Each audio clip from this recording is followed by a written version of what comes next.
Upon arriving at my in-laws' residence, my husband and I were greeted warmly by my mother-in-law's smile. However, as I attempted to step inside, she halted me with a stern glare, asserting, "You're not needed here," before swiftly shutting the door. I stood bewildered, momentarily frozen by her unexpected rejection. When I cautiously reopened the door, her expression was one of seething anger. "I've heard the rumors. Your parents' financial troubles, aren't they? We don't want that kind of baggage here," she spat out before slamming the door once more. I stood outside, dumbfounded, clutching my bags.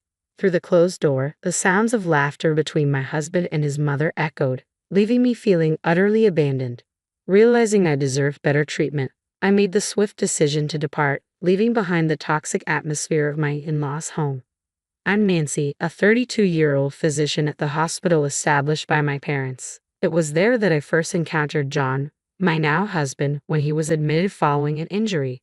His charm, amiability, and engaging conversation quickly captured my attention. Despite being 5 years my junior, John exuded a sense of maturity and reliability that drew me in. After a year of courtship, we tied the knot. Meanwhile, John holds the position of vice president in his father's company, a role he carries out with diligence and skill. Interestingly, John's mother also holds a position within his father's company, adding a familial connection to their professional lives. When John and I announced our marriage, both of his parents expressed immense joy and excitement at the union. Your parents built a renowned hospital, and now one of their own is marrying into our family as a doctor. It feels like a dream come true. We're truly delighted to welcome you, Nancy, my mother-in-law used to remark fondly. Every holiday season, including Christmas and other extended breaks, we made the customary trip to my in-laws' abode, where we were always received with open arms. I'd bring along delectable treats and beverages, serving as gifts for their New Year's festivities. My mother-in-law would orchestrate the cooking, graciously declining my offers of assistance. "Nancy, you toil tirelessly as a doctor. Just relax and enjoy your time here. Your family, there's no need for you to lift a finger," my husband would reassure me. Anticipation always tinged these visits with excitement, but today felt peculiar, particularly in my mother-in-law's demeanor. Her once warm gaze now bore into me with an icy chill, akin to that of a vampire. It marked the first instance of such frostiness from them. Debt? Such a concept had never crossed my mind in my parents' household. I have a younger brother, a fellow doctor, who works alongside me at our family's hospital. While my father had recently broached the topic of his health in a discussion with me, there had been no mention of any financial woes. As I drove home, a conversation from a week ago with my husband replayed in my mind. Despite our demanding careers, we coincidentally arrived home together that day. "I heard from my dad. He's considering retirement from surgery due to his declining eyesight. They decided to close the hospital," I informed him. My husband's reaction was one of disbelief. "The hospital shutting down? Could it be due to debts or something?" he questioned, visibly startled. "I'm not certain about debts, but they're discussing selling the hospital property. So, it looks like you won't be continuing your work there, and I might take a break for a while," I explained, before an emergency call from the hospital abruptly interrupted our conversation. "We'll have to pick this up later," I hastily added, realizing there was little time to spare. Later on, my husband justified his prolonged absences by citing work commitments, leaving us with scant opportunities to connect due to my night shifts. I suspected he may have embellished our conversation, perhaps implying to his parents that my family's hospital closure was linked to financial troubles and my involvement in resolving them.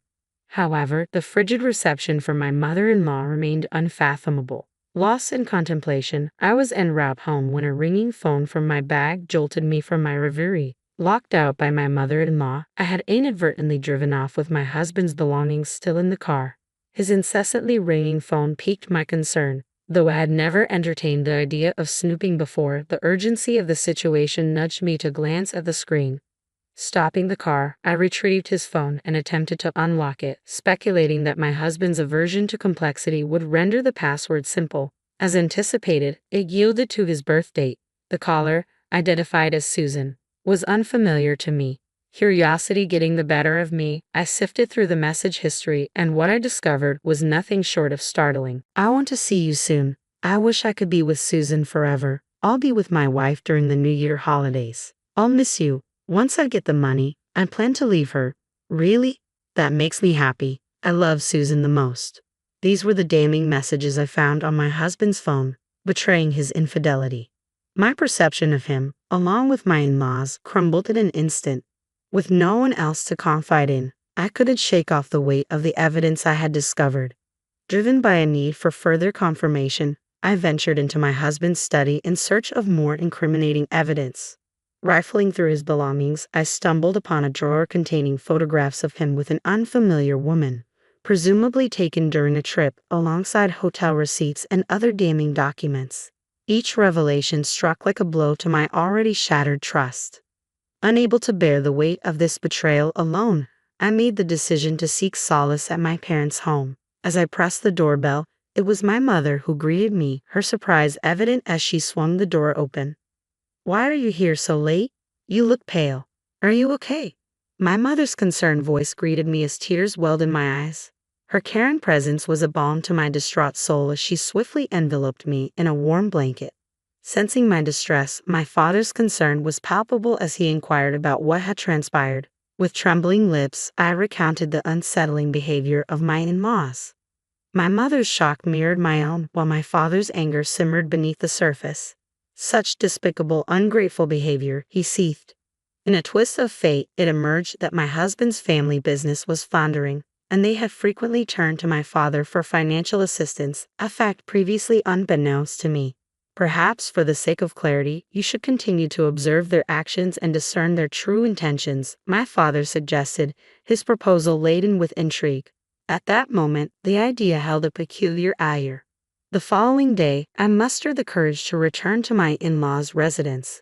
Standing at the entrance, I raised my voice. I apologized for my immaturity as a wife. "Please allow me back in." Along with my apology, I presented an array of gourmet ingredients and fine wine as peace offerings. Eventually granted entry, I was met with a smug expression from my mother-in-law as she observed the luxurious gifts. Behind her, both my father-in-law and husband greeted me with icy stares.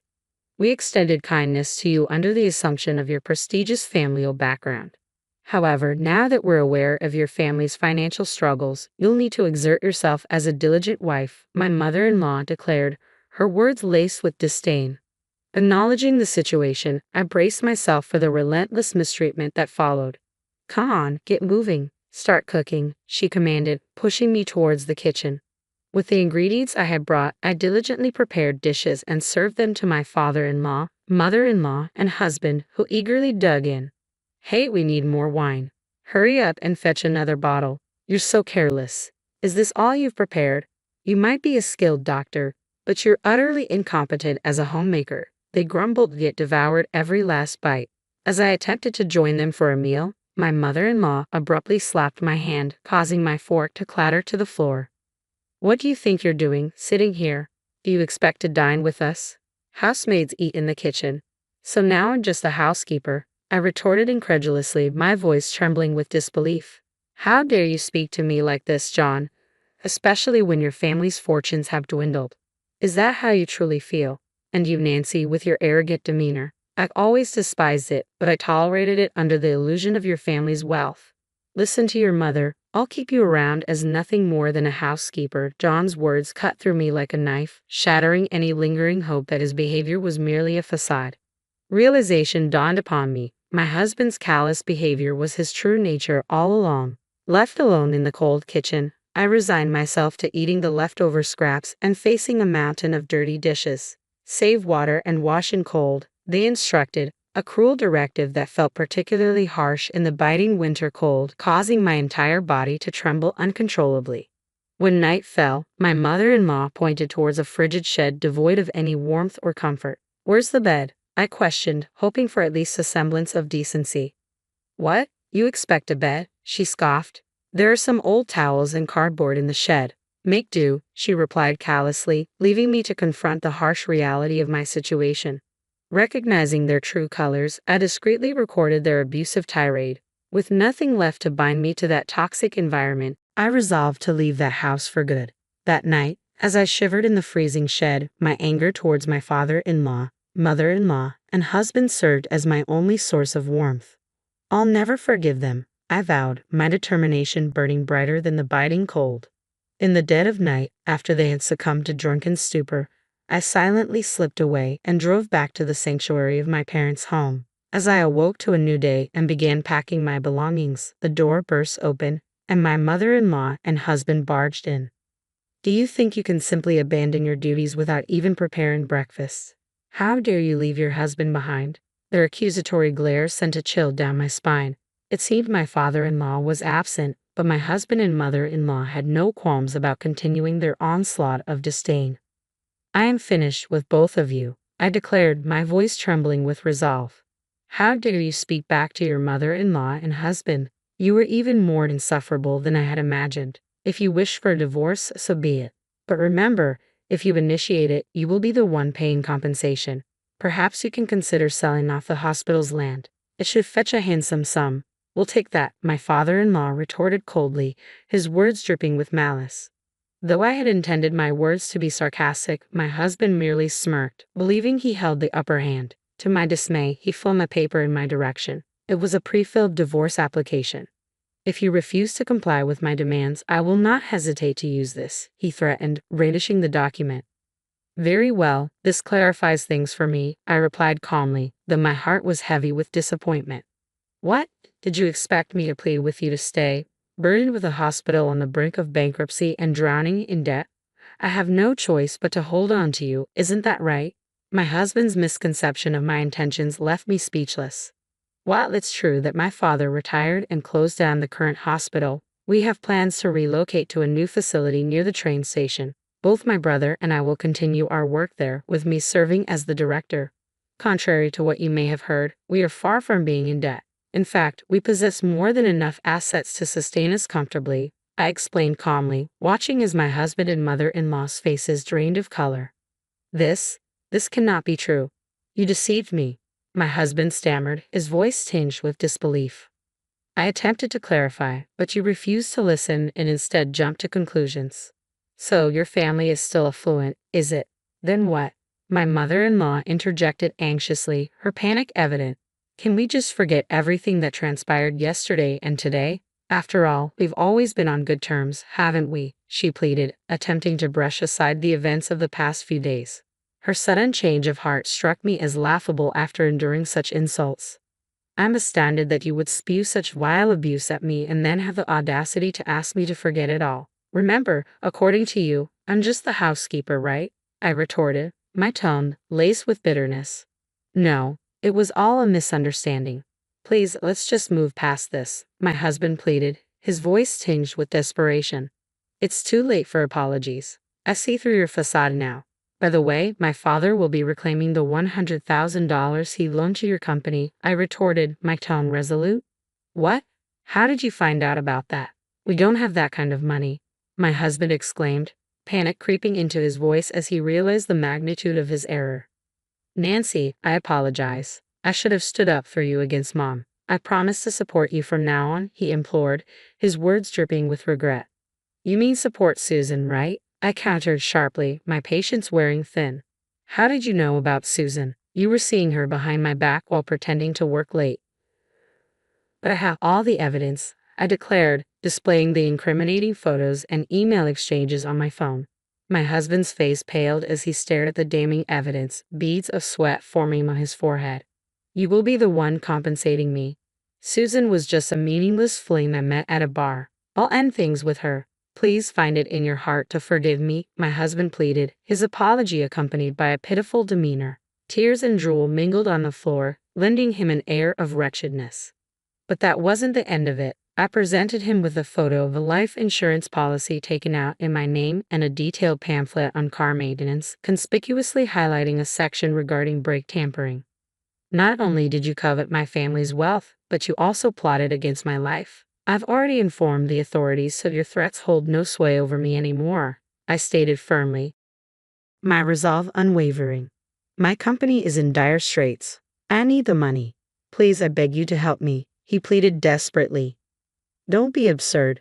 From now on, all communication will be conducted through our lawyers. I never want to lay eyes on you again, I retorted coldly. As he lunged towards me, my father and brother emerged from the back room, swiftly restraining him. Pinned to the ground, he wept uncontrollably, while my mother-in-law stood by, rendered speechless by the unfolding spectacle. The house is registered under my name. I intend to sell it, so I'd appreciate it if you could vacate as soon as possible, I informed my husband and mother-in-law, who had always found excuses to prolong their stay. Eventually, my brother stepped in and firmly escorted them out. Following that, I initiated divorce proceedings. Both my husband and the woman he had been unfaithful with provided compensation. Despite his persistent pleas for reconciliation, I remained resolute. It was only when I threatened to involve the authorities that he ceased his attempts to reconcile. Through legal channels, I pursued repayment from my father-in-law's company, and the $100,000 loaned by my father was successfully retrieved. With my father-in-law's business already on shaky ground, it eventually succumbed to bankruptcy, burdened with substantial debts. Now, my father-in-law, mother-in-law, and husband reside in a modest, rundown apartment. Despite their efforts, juggling multiple part-time and day jobs, they struggle to stay afloat amidst their financial woes. Meanwhile, I have found fulfillment in my role as the director of a recently established hospital, thanks to the support of my brother. Together, we are committed to providing aid to those grappling with injuries and illnesses. I've invested in a comfortable apartment near the hospital and in relishing the independence of living life on my own terms.